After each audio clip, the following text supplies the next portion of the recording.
नवाज शरीफ साहब की वापसी पाकिस्तान के इलेक्शन के सियाक व सबाक में कॉन्टेक्स्ट में मेरे ख्याल में एक अहम वाक़या होगा। कितना अहम होगा और उससे कितनी तब्दीली वाक़ई होगी ये तो अभी वक्त बताएगा, लेकिन तब्दीली यकीनन करेगा, क्योंकि वो उनकी पार्टी के जो वर्कर्स हैं पाकिस्तान मुस्लिम लीग नवाज़ के, वो मेरे ख्याल में उससे काफ़ी एनकरेज होंगे, उनका मोराल बुलंद होगा। मैं मियाँ नवाज शरीफ को ज़ाती तौर पर जानता हूँ। वो कच्ची गोलियाँ खेलने वाले आदमी नहीं हैं।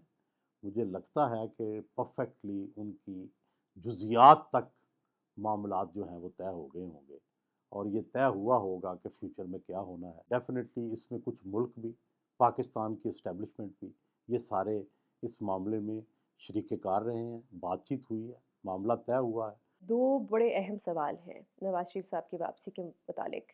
एक तो कि क्या उनके पास मकबूलियत है इस वक्त ख़ास तौर पे पंजाब में, और दूसरा कि क्या उनके पास कबूलियत है ताकतवर हलकों की। मकबूलियत की जब आप बात करें तो उसका अंदाज़ा मेरे ख़्याल से बेहतर तभी होगा जब वो आएंगे वापस पाकिस्तान और आके अपनी इंतखाबी मुहिम शुरू करेंगे। दूसरी बात है कबूलियत की। मेरे ख़्याल से इस वक्त शहबाज शरीफ साहब के बारे में ये कह सकते हैं हम विद कॉन्फिडेंस कि उनकी कबूलियत है इस्टेब्लिशमेंट में। लेकिन क्या नवाज शरीफ साहब को वो चौथी बार वज़ीर आज़म बनने देंगे या नहीं, क्या उनको इलेक्शन लड़ने देंगे या नहीं, मेरे राय में इस वक्त मुस्लिम लीग नून के पास भी इसका जवाब नहीं है। उनको इसीलिए लाया जा रहा है कि उनको अगला प्राइम मिनिस्टर बनाना है और साथ ही साथ माली इमदाद दूसरे मुल्कों से अरेंज होगी अगर वो आएंगे तो।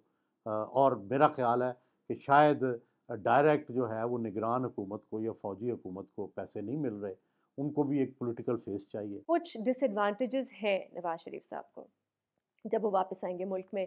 एक तो महंगाई, जिसका बैगेज उन पे आके गिरेगा, क्योंकि face of the PDM government जो थी मुस्लिम लीग नून थी। अगर आप 2013 में मुस्लिम लीग नून की क्या हुकूमत थी और मईशत कैसी थी, या 2017 में कैसी थी, आप आज अगर बैठ के बात करें 2023 में, 2024 में, तो वो जो आपका 21 मिलियन नया वोटर है, जो नौजवान वोटर है, जो अभी आपके इलेक्टोरल बैलेट में ऐड हुआ है, उसको तो वो बात बिल्कुल भी रेलेवेंट नहीं लगेगी। बल्कि वो तो शायद 18 साल की उम्र का तब हुआ होगा जब 2018 के इलेक्शन के बाद। ये जो जलसा होगा नवाज शरीफ साहब के आने पे, तो इलेक्शन कैंपेन का अगर आगाज़ एक बड़े अच्छे जलसे के साथ हो जाए, तो उससे आपका एक मोमेंटम डेवलप हो जाता है। लोगों के अंदर, मैंने पहले कहा कि बड़ा जोश व खरोश पैदा हो जाता है। लोग उसको समझते हैं कि अब ये पार्टी पावर में आने वाली है। मेरी राय में शायद जलसा बड़ा होगा, क्योंकि नवाज शरीफ साहब की वापसी 4 साल बाद मुल्क वापस आना, मेरे ख्याल से उनके जो लॉयलिस्ट हैं, उनके जो वोटर्स हैं, उनके जो कारकुनान हैं, वो निकलेंगे। दूसरी बात ये है कि मौसम भी अच्छा है, इससे भी बहुत फ़र्क पड़ता है कि जलसे में कितने लोग आए। हमारे यहाँ जमात इस्लामी लाहौर में बड़ा जलसा कर लेती है, तो नून के लिए तो कुछ मुश्किल नहीं है। अगर वो वाकई लोगों को मुतहर्रिक करेंगे तो हमारे यहाँ तो आपको पता है जो छोटी छोटी पार्टियाँ हैं वो भी पाकिस्तान भर से लोगों को बुला लेती हैं और जलसा कर लेती हैं, तो जलसा करना कोई उनके लिए मुश्किल नहीं होगा। अगर ये जलसा बहुत ही नाकाम हुआ और बहुत ही मायूस कुन हुआ, तो उसके नतीजे में तो बहुत डिमोरलाइज़ होगी। अ, अगर ये तासुर भी बन गया कि जलसा अच्छा नहीं हुआ, तो ये बहुत ही डिमोरलाइज़ हो जाएगी पार्टी और उसके वर्कर और उसके साथ देने वाले। और चूँकि इस वक्त मेरे ख़्याल में इमरान खान साहब के ख़िलाफ़ किसी पार्टी को अगर जीतना है, तो वो सबसे बड़ा तो पार्टी की जीतने के चांसेस पीएमएलएन के ही हैं। अगर उसकी भी कारकर्दगी बहुत बुरी हो गई, तो फिर इसका मतलब यह है कि इलेक्शन होने के चांसेस भी मुझे लगता है कि कुछ कमज़ोर हो जाएंगे। ये इलेक्शन कोई बहुत फेयर एंड फ्री नहीं होगा। It will be A managed election. 2018 या उससे भी कहीं आगे की तरह की मैनेजमेंट होगी, जैसे 2018 में इमरान खान को मैनेज करके जिताया गया था और नवाज शरीफ को दबाया गया था।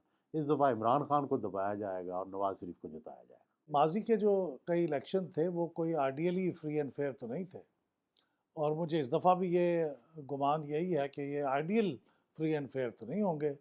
ज़ाहिर है कि इस वक्त एक पार्टी का लीडर है जो जिसको एक बड़ी सपोर्ट हासिल है, तो जब एक पार्टी भी बिखर रही होगी और वो पार्टी का हेड जो उसका सबसे बड़ा असासा है, जो सबसे बड़ा कैंपेनर है, वो भी कैंपेन नहीं कर सक रहा होगा, तो ज़ाहिर है कि फिर ये दूसरी पार्टियों के लिए बहुत साजगार हालात होंगे जो उनके मुखालिफ हैं। हुकूमत कोई भी सियासी जमात बनाए, जो स्पेस पिछली हुकूमत ने और उससे पिछली हुकूमत ने इस्टेब्लिशमेंट को दे दी है, वो स्पेस अब वापस नहीं मिलने वाली।